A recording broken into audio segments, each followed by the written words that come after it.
Yeah, absolutely. And, there's all this emphasis on the materials that are going into the batteries and how we secure them with, humanitarian supply chains. Is there more that you think the Biden administration could be doing to secure those supply chains for critical minerals?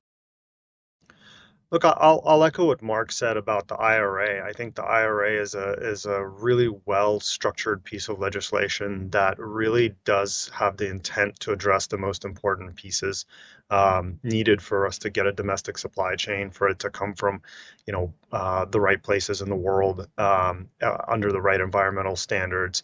And I think that the key now is how do we implement that law? The details really matter. Do we structure it? Do we structure the rules of that law to make sure that new technologies are included? Um, I think that if there's one more thing that could be done to push push the electric revolution further faster, it would have to do with the permitting requirements and how can we sort of make it easier and faster to permit new plants, new mines.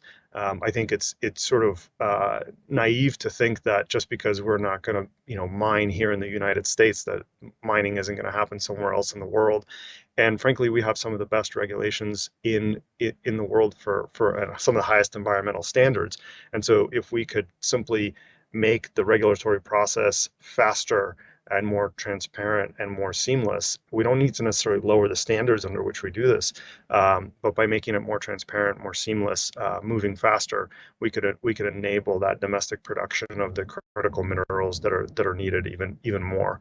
But that being said, I think the IRA does almost everything we need to get to this transformation that we're all after.